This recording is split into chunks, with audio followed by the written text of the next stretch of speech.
Welcome to LiveDaf, your online Daf Yomi Shir.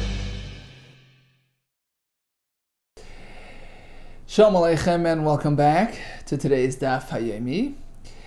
Zevachim Daf Ayin Hey. We begin on Ayin Dalet Amud Beis, 3 lines from the bottom. Kachim bekachim, min b'minoi chulu. Mishnah speaks about 2 karbanos. So it was my oila with your oila. Mixed up. Don't know who's whose. No problem. If they're the same type of carbon, tell the kohen to just process them as, both of them as carbon oila, and Hashem knows who's to who, and we're both credited with our carbon. Now the question is, Vaboy smicha, what about smicha? We forgot about smicha, which requires the actual owner. The owner and nobody else can do this. Lean on the carbon, confess. Well, that's only when we know who's whose. You can't just do smicha on both to cover, all possibilities. Why? Because smicha technically is like using the carbon. You're leaning on it. You can't do that unless you're absolutely confident that this is your carbon and this is the required smicha. So how could we process these karbanos without smicha? Amar Rav Yosef, you're right. B'karban nashim. Apparently, the Mishnah is speaking about strictly karbanos owned by women, which never require smicha. The pasuk says, "Daber al bnei Yisrael," only bnei Yisrael, not bnei Yisrael. So in any case, these karbanos are smicha free. Aval b'karban anoshim loy, says the Gemara. But if these are karbanos owned by men, which require smicha, which can't be done, we have no solution for those. Unless we let them, get a blemish and then transfer. You can't just process them as you would. You typical carbon, really? Esvei abaye, comes abaye with a kash. We have a brisa which seems to indicate that even a mix-up involving men's karbanes can be processed as usual. Brisa speaks about a karban yachid. Some say chatas yachid. Okay, so it's my chatas with your chatas. Chatas yachid or carbon yachid, shenis arab carbon yachid, private carbon with another private carbon, or we have a mix-up between 2 public carbones, v'karban tzibur, shenis arab, right? So carbon yachid, shenis arab carbon yachid, or v'karban tzibur, shenis arab carbon tzibur, or v'karban yachid, v'karban tzibur, shenis arab zebazeh, or private chatas got mixed up with a public chatas. Now we know that a chatas has a unique blood application process. You need to apply, 4 matanes, 1 on each corner of the mizbeach. That's what you do here too. Although you no longer know who owns which carbon is owned by whom, doesn't matter. Process each carbon individually, the way you do your standard carbon. Each carbon gets its 4 matanes, 4 applications on the 4 corners of the mizbeach. Of course, if you only did 1 per carbon, it passes, as we learned back in the Talmud Bavli. Right? Preferably you do 4, but even 1's enough.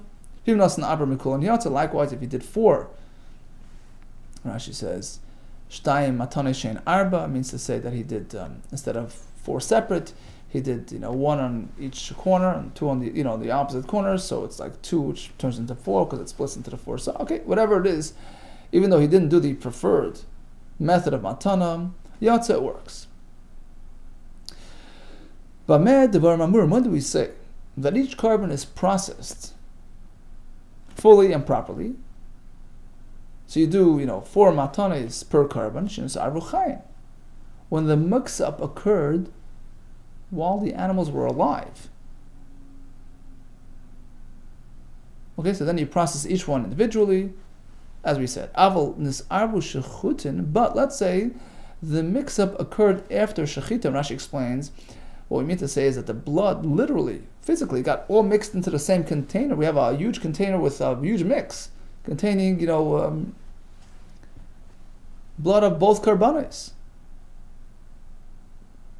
Do we have to do individual separate applications? No, just do 1 process on this.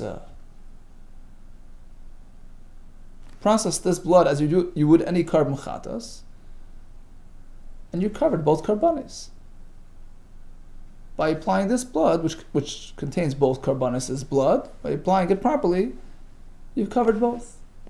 Noisin harba matonis mikulam. You do 4 matonis from this collective blood. If you did it only once, it's okay, because b'diavad one's enough. Rabbi Omer, hold it, you have to be careful. Make sure there's enough. Be generous when you apply the blood. Make sure there's enough there, which will contain a little bit of each carbon. You can't just do a tiny speck, a tiny droplet. You have to ensure that in that application, there's some of this carbon and some of that carbon. You have to evaluate the application of blood. There's enough in there to accommodate both, from this and from that, then you're good. Otherwise, psula. Okay, that's the price. Let's go back for a second. We discussed various confusions, various mix-ups. Private carbon with another private carbon. Public carbon. We assume that the private carbon discussed is similar in nature to the public carbon. Presumably it's in the same, discussion. Matzibu gavri, afyachad gavri, just as the public carbon belonging to the nation belongs to the males as well. Assumingly, the private carbon that we speak of here as well is one owned by men. Apparently that's not going to get in the way. It's not an impediment. How not? What happened to smicha? How could you process a carbon without smicha? Right? So if the carbon owned by the men got mixed up, you don't know who owns which. You can't do smicha. Amar Rava, says Rava like this. Let's re-examine the brisa. Do you really think that this brisa was worded properly? It's inherently confusing. Look at the brisa. Take a look at the brisa. Brisa says, when do we say that each carbon is processed separately? When the mix-up occurred during their lifetime. Animals. But if the mix-up occurred after shchita, which can also mean that their blood had been collected in separate glasses. Now the kohen mixed them up. He no longer recalls which container belongs to which carbon, but they're still in separate, distinct containers. But if the mix-up occurred after shchita, then we deal with them differently. You no longer process them separately. Why? Why not? Look, if they're still separate, who cares if the mix-up occurred during their lifetime and then they were processed separately with separate containers, or the mix-up occurred after shchita? They were already processed, they were already collected separately. So still, proceed normally. Just take each container and process it separately, 4 batanes, etc. Elachika Amar. Rather, the brisa must mean like this. We're not speaking about live animals that got mixed up. No, while they were alive, we knew exactly which animal belongs to whom. There's no issue during their lifetime. And of course, the smicha proceeded as usual. The whole confusion occurred after shechita. And we have 2 levels of confusion, 2 variations of what may have happened after shechita. One would be that you shechted them separately. Kabbalah took place separately, and then the kohen forgot which container belongs to whom, but they're still separate. In this case, you take each glass, each container, and do a separate matana, right, as you would any other carbon. Versus a case where somehow, for some reason, all the bloods got mixed into the same container, so they were physically mixed together, literally, into one container. Then you just take this collective collection and you do one processing to it, and you've covered both animals within it. So the brisa is speaking about 2 mix-ups which occurred after shchita only. But of course, if it occurs before shchita, then there's another issue to address, which is a smicha. And you can only proceed if they're owned by women, where smicha is not an issue. Okay? Rather, the brisa must mean like this. When will each carbon get its own blood application process? The era of the mix-up occurred after shechita, but they're like alive, which means to say, bekaises. they're in separate containers, as though they got mixed up during their lifetime, which means to say that they're still separate entities. It's just, the identities got mixed up. So in this case, each glass, each container, goes separately. However, here comes the next type of case where somehow all the bloods came into the same container. They're physically united. So in this case, he takes this collection and does 4 matanos, assuming that he'll, be addressing both supplies within this, both karbanis will be accommodated. If he did one application, as we said, by achatas, one is enough. Rabbi Omer, just make sure that you apply it generously. Right? There should be enough in this matana to contain a bit of each carbon. You evaluate the matana. If there's enough in there for both, then it's fine. Otherwise, psul. Asks the Gemara, you mean there's a prescribed minimum amount for matana? A droplet doesn't work? Does Rebbe really hold that there's a prescribed minimum, which constitutes a matana, and therefore you have to make sure there's enough for 2 mat, right? There's enough, quantity there to be considered a matana for each carbon. V'atani, we have a brisa regarding the spraying of the paraduma water. A similar idea of applying and spraying.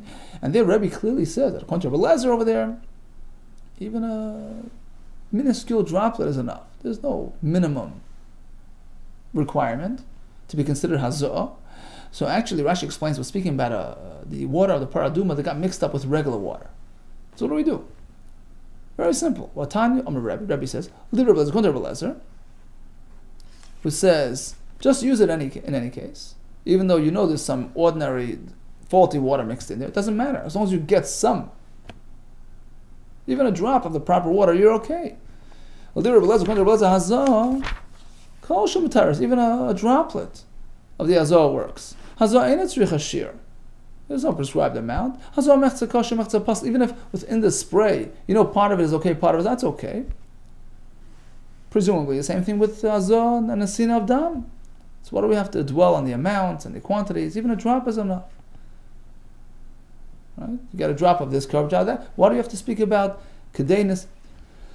The devar of the Rebbe Lezer, when Rebbe was drawing these conclusions regarding the paraduma water, that was with respect to Rebbe Lezer's shita, but he himself didn't hold of it. He held that you have to have a substantial amount to be considered hazah. Another answer could be given. Hazah l'chud, unsin l'chud. Yeah, that's by hazah. There's no shir. But by nasin of blood, Rashi says there's a minimum requirement. What's the minimum? Says Rashi, about 6-7 lines from the top. He says, tzorach shir, she'ira adam l'shtei ruchos, hakeren shel mizbeach. When you put it on the corner, it's got to be noticed on both. There has to be enough there that could be noticed going in both directions of that corner. And you need that amount of each carbon. So when you take this collective blood and do matana, make sure you do a generous offering that will suffice and provide a shear for each one of those 2 karbanis in this mix. Okay, so the Mishnah spoke about 2 karbanis of the same type mixing up, process them individually for the sake of their respective owners. What happened to smicha? The answer is karban nashim, which doesn't need smicha. And we spoke about chatas and chatas getting mixed up.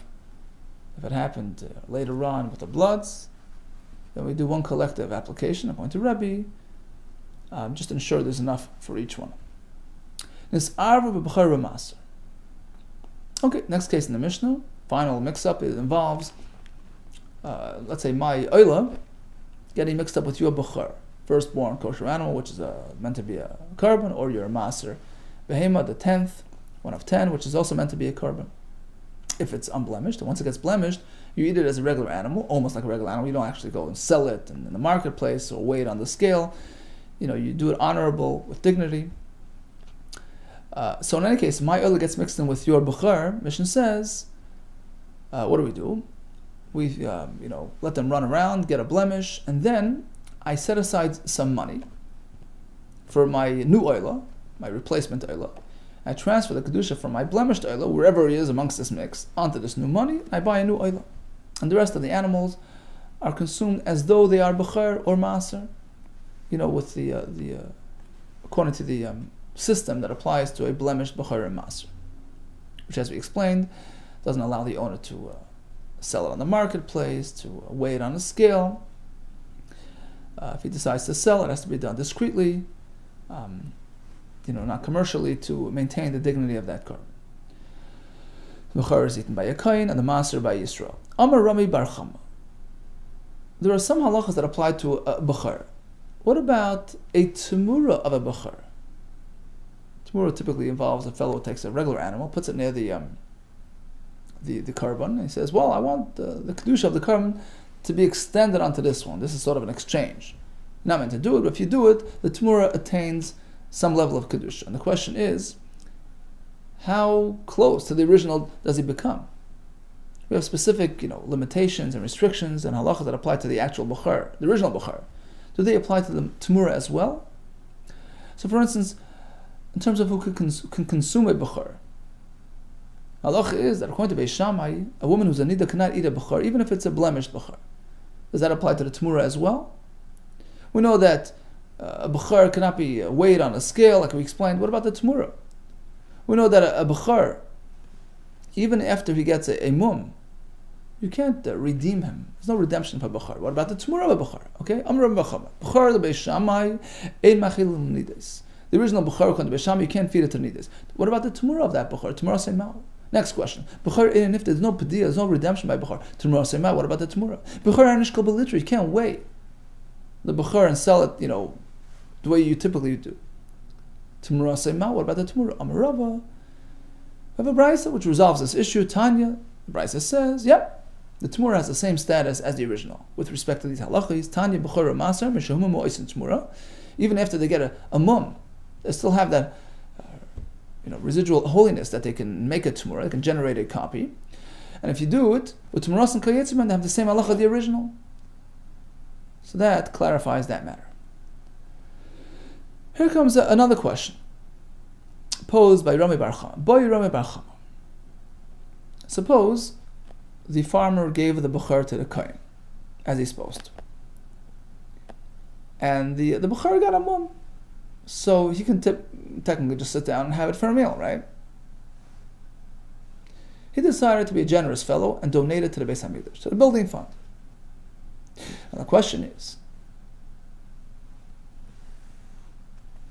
he's going to try to sell the meat to generate, a proper return to donate to the Beis HaMikdash. Would that allow us to give him some slack, some leeway? Typically, a bechor will not be sold commercially, on a scale, etc. But perhaps in this case, it's different, since who's out to gain? The Beis HaMikdash, the Hagdish. So perhaps it pays. It justifies to sort of sacrifice somewhat the dignity, the honor of the bechor and sell him as a regular piece of meat in order to generate a greater, income. Because if you sell it on the scale, you use a scale, you do it, precisely, and you get, properly paid, proper value, proper return. Perhaps even in the marketplace, not clear in the Gemara, perhaps that would also be allowed. Right? For the sake of a higher cause. Maybe that justifies. Hitfis bechor lebedek habayis. If the kohen donated the bechor to bedek habayis, the question is, mao sheishka belitra. Can you now sell it using a litra to generate more income? Shall we say Rav Chada Hekdesh Adif? The potential monetary gain for Hekdesh is an overriding factor. Or no? You have no right to sacrifice the dignity of the bechor. Zilusa the bechor Adif. Zilusa the disrespect of mishandling the bechor is a stronger factor. Which way? Ha'amar of Yaisi bar Zvida. It seems to me the answer is no. And the raya is from none other than our Mishnah. That's how it comes into this discussion here.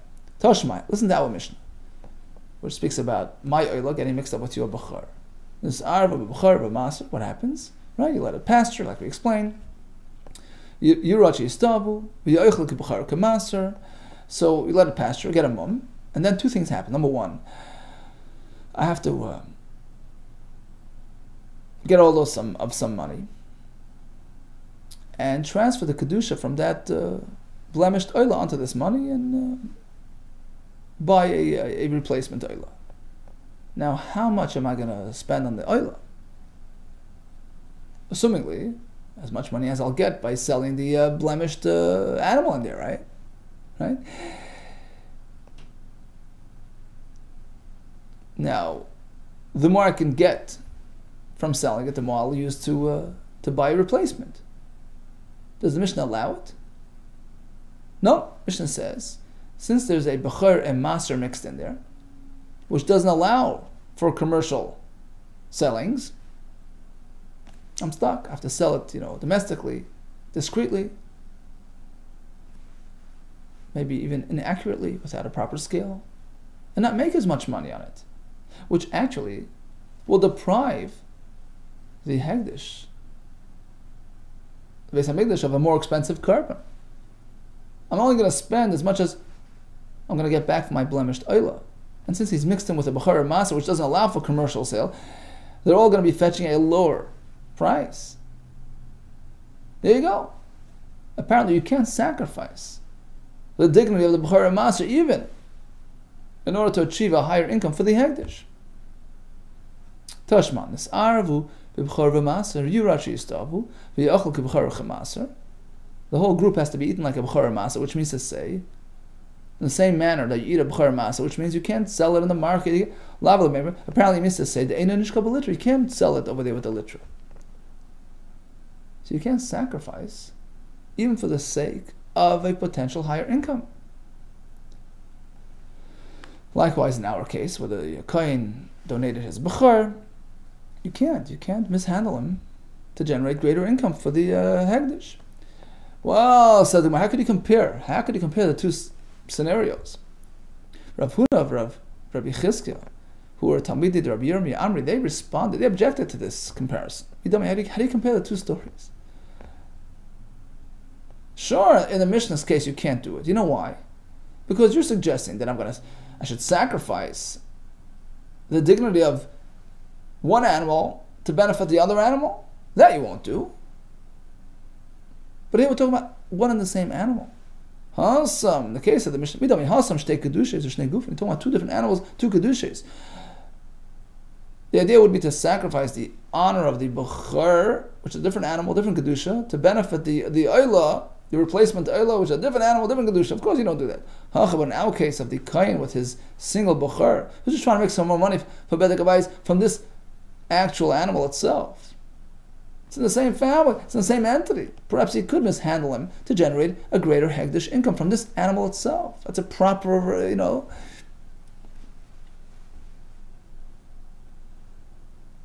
application of this animal's kedusha. Right? It's a realization of its kedusha in the most beneficial, effective way. Maybe you can do that.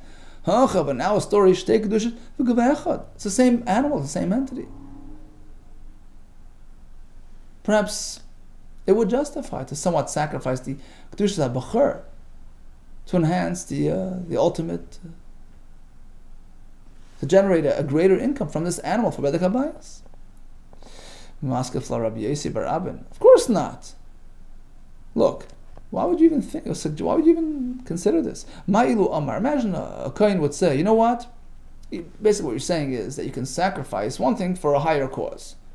Ma'ilu Amar hiftuli b'char shetfisa b'kabayis. Klum shemin lo. Imagine the kohen would say, you know what? Different. Just picture it. He would take a b'char. He says, as a mum, go redeem it for me. Switch it with money and use the money for bedek habayis. A higher cause. It's a non-starter. Klum shemin, who would listen to him? To violate a Torah prohibition, which doesn't allow redemption of bechor.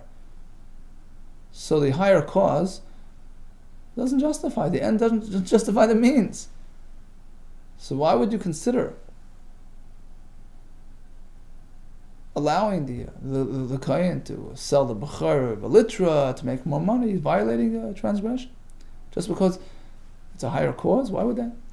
Well, says the Gemara, what do you mean to ask hiftu? Go redeem it? Rahman amalis, if the pasuk says you can't redeem it, that's a gross violation of a Torah prohibition. It's a non-starter. But here we're speaking about selling him in a litra using a scale. That's midrabanan, so perhaps they would suspend that for the sake of a higher cause. Elam Rabbi Ami. Oh, says Rabbi Ami. Let me explain to you why it doesn't work. What's he trying to do? He's attempting to be magdish his bechor and attempting to garner the highest level of income by selling it in a manner which will generate as such. Klum hiknaze ela mashakana loy. Wouldn't you agree that he can only give away what he received? He can't give more than he got. He got a bechor, the kohen did, right? Which is meant to be consumed in this manner. Just because he was magdish it, he can't give away more than he got. His ownership in this bechor is limited and must follow these specific, prescribed guidelines. Consumed domestically, under the radar, right? Sold, informally. He doesn't have more He doesn't have a higher a level of ownership within this animal to be able to give it away. So his giving away, his donation is limited to what he's meant to take from it. So he can't go, mishandle it and earn more money. That extra money is not even his to give away. He didn't give that pot away. It never was his to give away. The Shittim Gabesa says his das, the mindset of a person is, whatever I have, I'm giving away. He knows that he can't. He's not supposed to be mishandling the bechor, even to generate greater income. So that extra pot was never part of the hegdish commitment, and it's not part of his hegdish, and certainly that wouldn't be allowed. Interesting. One more piece. Mishnah concludes. Basically, any korban, due to its, any two korbanos can get mixed up due to their sometimes similar physical properties, except for a chatos, which is strictly female, and an asham, which is strictly a male ram. You can always tell them apart. Why is the chatos of asham never going to be mixed up? Because the asham is always zachar and the chatos is nekeva. Okay, then chatos v'oila nami. Same with chatos and oila. Chatos is always nekeva and oila zachar. So those two can't either get mixed up. The answer is ika sayr nasi. There's a type of chatas which can be a zachar, the goat that a nasi brings upon sinning. So sometimes you can have chatas and oila both being zachar and getting mixed up with each other. Ask the Gemara, okay, so then chatas and asham, you say they can't get mixed up? Well, sure they could. If the chatas is the sayr nasi, that's a zachar. So that's similar to the asham, which is a zachar. The answer is sayr of haytzemer. But in terms of appearance, they're clearly different because the sayr is a goat, which is hairy, straight hair, and the ayil is a ram, which is tzemer, which is wool. So there's no mix-up there. Ask the Gemara, okay, well, Pesach v'asham nami l'ma'ariv.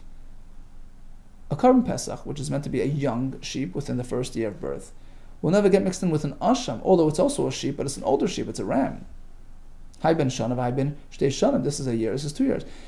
Ika asham nazir, v'asham mitzvah, there are different variations of asham, which are also meant to be young. You say another answer, Ika ben shana, you say this is young, this is old. Sometimes young looks like old, and old looks like young, right? Ika ben shana, you could have 1 year old, the michzik ben shtei shana looks like a 2 year old. Ika ben shtei shtaim, you have a 2 year old, the michzik ben shana looks like 1 year, so certainly there's room for mix-ups in those cases. Okay, so again, we had a mix-up of two karbanis, both the same types. If they're karban nashim, which doesn't require smicha, go ahead and be makriv them. If they belong to anashim, then there's no choice other than getting them blemished and redeeming and transferring and buying anew. Blood that got mixed up, put them on the mizbeach together, according to Rebbe, assuring there's enough to cover both karbanis. We discussed the halacha of a tmura of a bechor, which has the same halachas of a bechor itself. We concluded that the kohen cannot mishandle the bechor to generate more income. It's not even part of his kamim, part of his hegdish. Typically, various karbanis could get mixed up, except for the chatas v'asham, due to their physical disparities. All the best to you, and atzlacha.